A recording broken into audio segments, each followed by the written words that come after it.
नमस्कार। आप देख रहे हैं कॉरो न्यूज और इस वक्त हमारे साथ एक ऐसे शख्स मौजूद हैं जिनके लिए मैं कहूं कि एक दुष्यंत कुमार की पंक्ति थी कि कौन कहता है कि आसमां में सुराख हो नहीं सकता, एक पत्थर तो तबीयत से उछालो यारो। इस पंक्ति को चरितार्थ करते हुए एक नागादरी पंचायत के तुलसीटार गांव से एक युवा निकलता है और अपने सपनों को बुनता है। उनकी परिचय में मैं बस इतना बता दूं कि महज वो अभी 23 साल का है और इसी 23 साल की उम्र में उन्होंने एसएससी एमटीएस और एसएससी सीजीएल दो परीक्षाएं क्लियर कर ली है।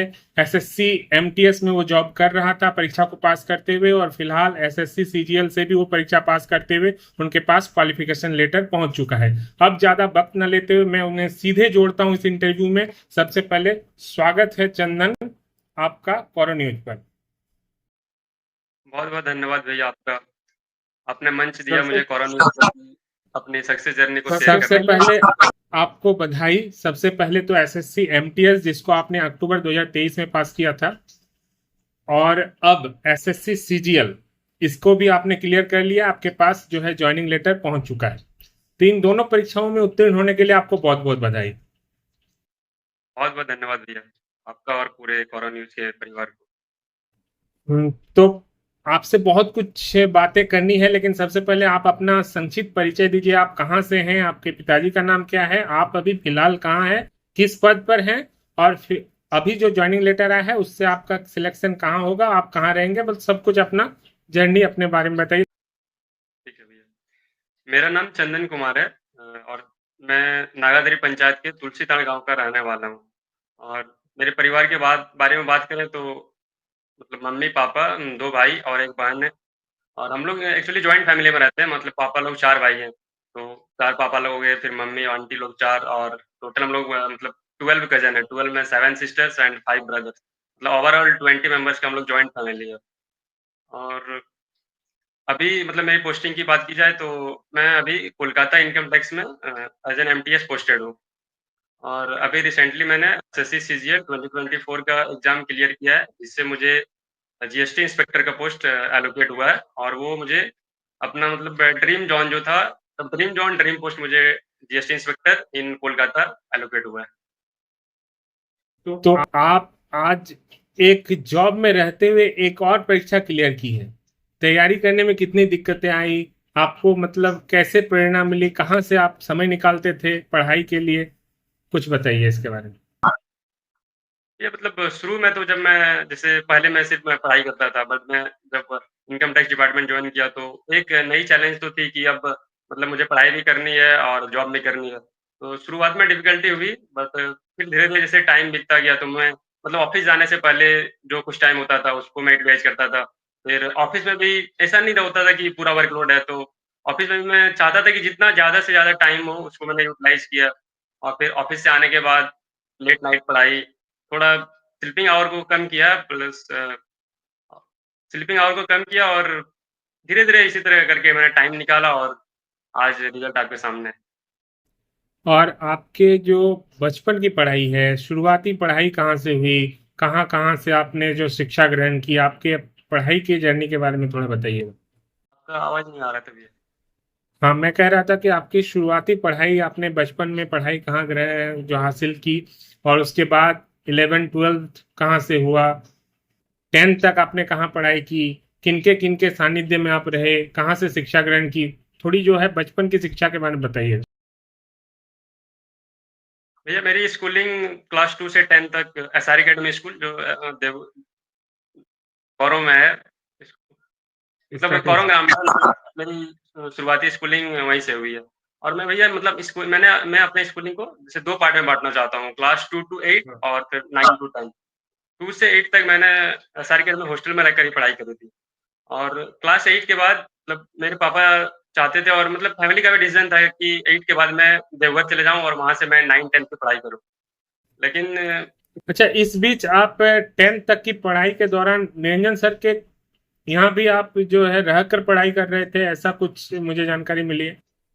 मैथ संतरा के जो डायरेक्टर है निरंजन शर्मा।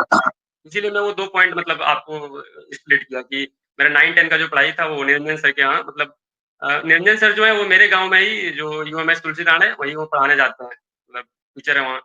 तो और पापा भी मेरे सेम स्कूल में टीचर हैं। तो अब वो बात मतलब वो दोनों के बीच क्या बात हुआ मुझे मतलब आज तक नहीं पता चला बट मैं मतलब 2-3 दिन में मेरा एडमिशन देवघर में होने वाला था।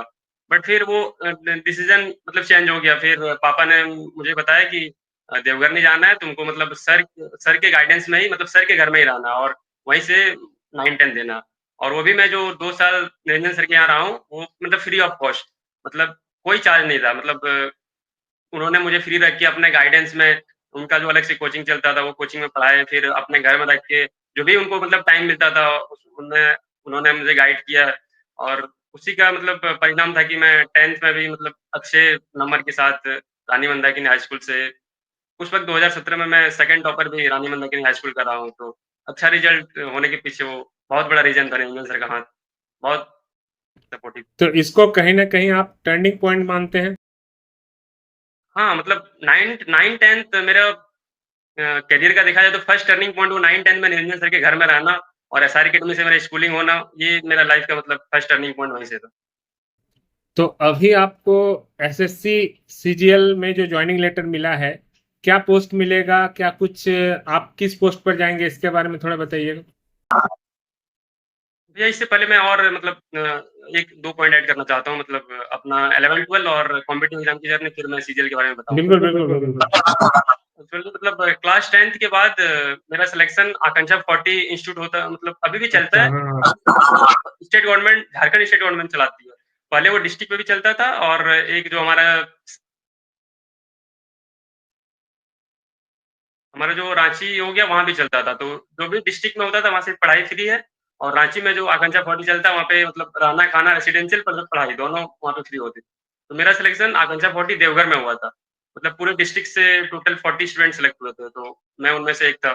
और मैंने 11-12 की पढ़ाई वहाँ से की और वहाँ काफ़ी अच्छे टीचर मिले मतलब देवघर के जो सभी सब्जेक्ट के जो टॉप टीचर थे वो वहाँ पे पढ़ाते थे और काफ़ी अच्छा मतलब वहाँ पे माहौल था, काफ़ी अच्छा दोस्त बना क्योंकि आप समझ सकते हैं कि अगर किसी डिस्ट्रिक्ट से अगर 40 बच्चे सेलेक्ट हो रहे हैं तो वो सब एक से एक बच्चे होंगे। तो 11-12 अ, अच्छा वहाँ आकांक्षा से हो गया। उसके उसके जस्ट बाद मैंने एनडीए का अटेम्प्ट दिया। तो उस मतलब एनडीए के अटेम्प्ट में मुझे सफलता हाथ नहीं लगी और फिर उसके बाद मैंने अपना मतलब ग्रेजुएशन का एडमिशन देवघर कॉलेज से कराया और 12th के बाद भैया मतलब मुझे एक जोश था कि मुझे मतलब डिफेंस फोर्सेस में एज़ एन ऑफिसर ही मतलब करियर बनाना है। तो मैंने एनडीए का एग्ज़ाम दिया, वो नहीं हुआ, फिर मैंने आगे सोचा अब आगे क्या है? फिर पता चला कि यूपीएससी एक एग्ज़ाम कराती है सीडीएस और फिर एयर फोर्स अलग से एग्ज़ाम कराती है एफकैट। तो मैंने सोचा अब मैं इसी का प्रिपरेशन करूँगा। तो मैंने अपना ग्रेजुएशन का सेकंड ईयर पूरा मतलब फुल डेडिकेशन के साथ प्रिपरेशन किया और अपीयरिंग में ये सब एग्ज़ाम दे सकते हैं। मतलब जब आप ग्रेजुएशन के थर्ड ईयर में हैं, तो आप सीडीएस, एफकेट एग्ज़ाम दे सकते हैं। तो मैंने वो सब एग्ज़ाम दिया। मतलब रिटन तो एग्ज़ाम क्लियर हो जाता था बट उसमें सेकंड स्टेज होता है एसएसबी जिसको बोलते हैं सर्विस सिलेक्शन बोर्ड इंटरव्यू।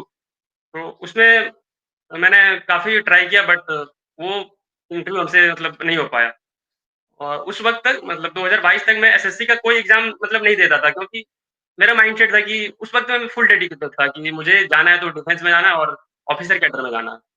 लेकिन फिर जैसे-जैसे टाइम बीतता गया मैंने लगातार 3 सीडीएस एग्ज़ाम क्लियर किया बट वही होता था बार-बार कि कभी इंटरव्यू नहीं दे पाया और अगर इंटरव्यू देता भी था तो आउट हो जा रहा था। तो फिर मुझे लगा कि नहीं अब एक प्लान बी भी होना चाहिए। उस वक़्त तक मेरे पास मेरा ग्रेजुएशन खत्म हो गया था।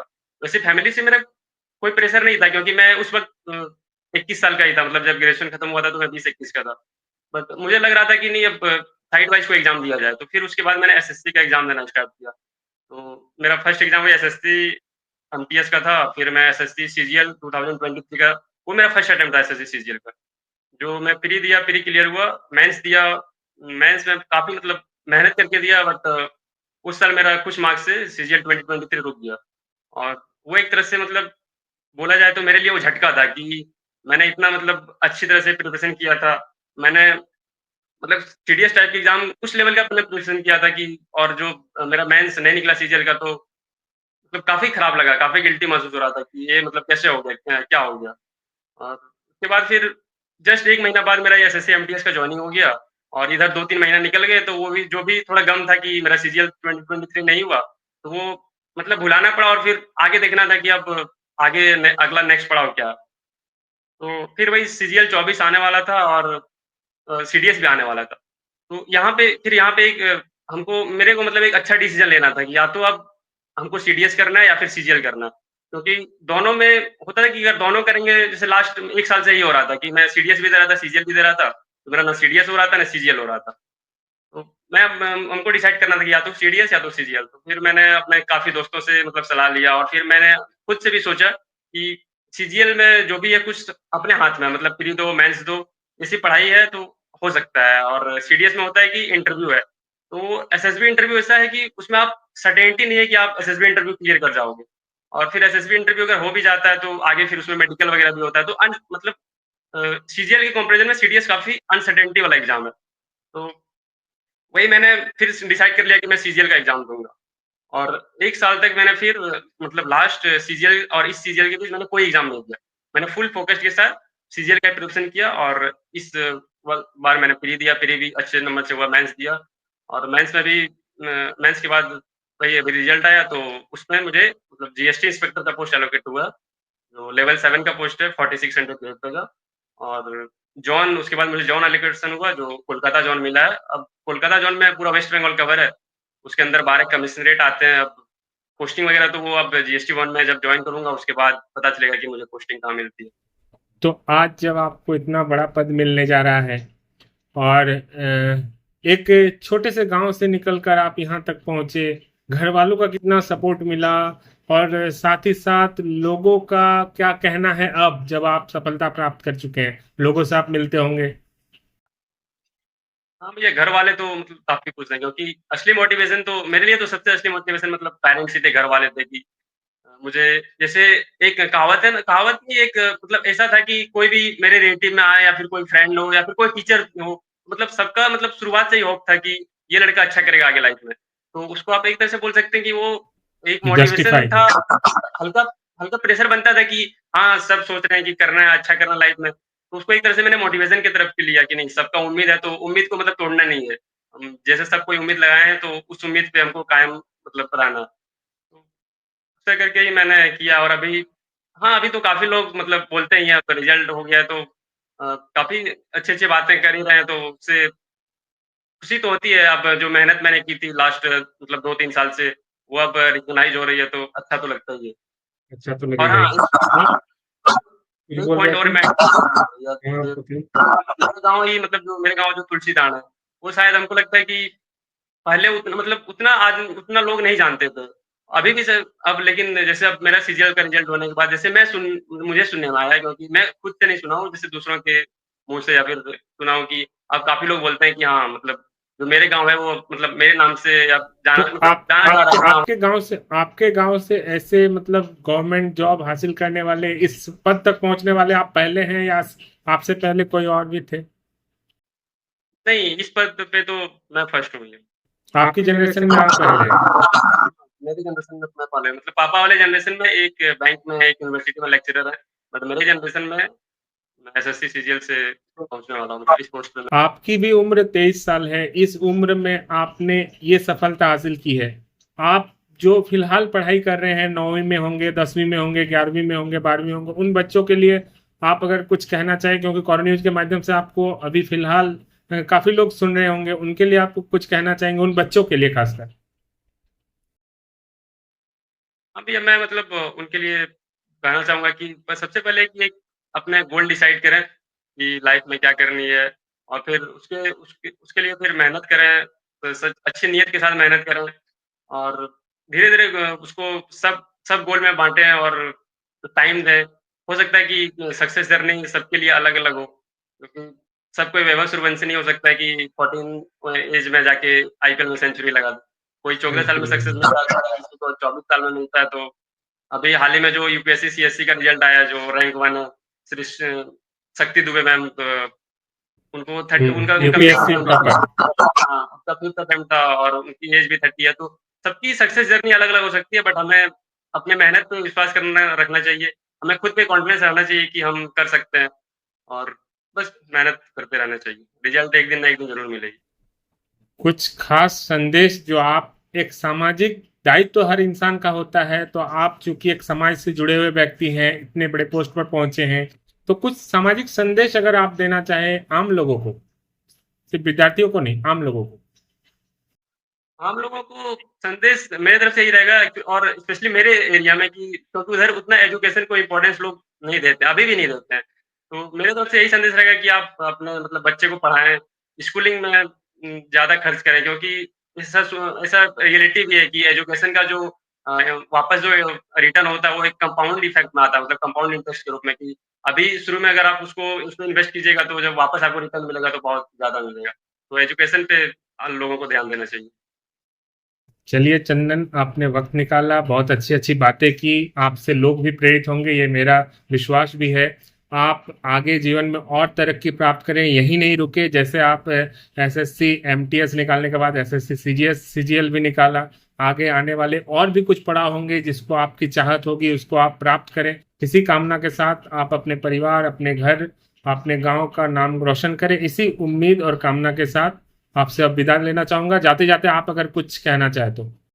हाँ, भैया एक पॉइंट मैं ऐड करना चाहूँगा मतलब जैसे अभी तक मतलब मेरे स्कूलिंग से लेके कॉलेज हो गया या फिर अभी मैं अपना कॉम्पिटिटिव एग्ज़ाम का भी जो जर्नी किया इसमें काफ़ी सारे मतलब टीचर्स मिले, पेरेंट्स थे और मतलब मेरे दीदी, मेरे जीजाजी और मतलब पेरेंट्स बाकी मेरे फैमिली के जितने सारे लोग हैं उन लोगों का काफ़ी सपोर्ट रहा तो बिल्कुल। मैं उन सबका थैंकफुल हूँ।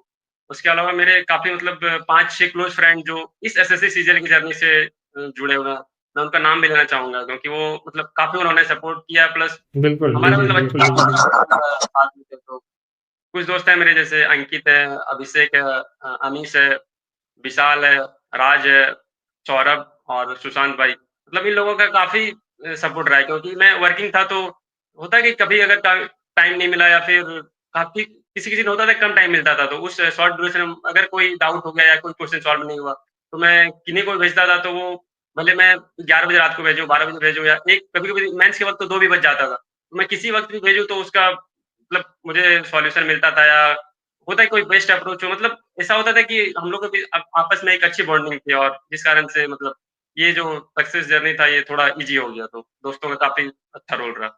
और एक पॉइंट और ये मतलब होता है ना कि last but not the least मैं अभी मतलब जिस सेक्शन में पोस्टेड हूँ, तो मेरे यहाँ पे जो इंस्पेक्टर हैं, उन्होंने भी मुझे मतलब इस जर्नी में काफ़ी सपोर्ट किया। स्पेशली मतलब सीजीएल प्री और सीजीएल मेंस के बीच अप्रॉक्स 3 महीने का टाइम मिला था, तो वो काफ़ी क्रूशियल टाइम होता है।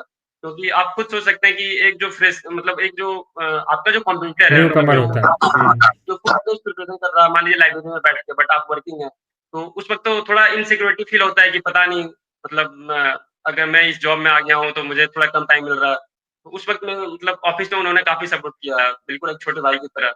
मतलब काफ़ी मतलब उन्होंने सपोर्ट किया और टाइम दिया ताकि मैं पढ़ाई कर पाऊँ, तो मैं उनका काफ़ी मतलब शुक्रगुज़ार रहूँगा।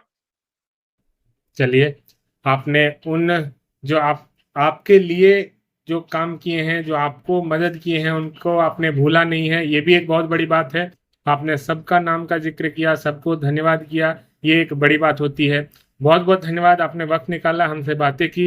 जीवन में आपको तमाम प्रगति मिले, उन्नति मिले, इसी कामना के साथ आपसे जो है इजाज़त लेता हूँ। बहुत बहुत धन्यवाद आपका हमसे जुड़ने के लिए। बहुत-बहुत धन्यवाद भैया।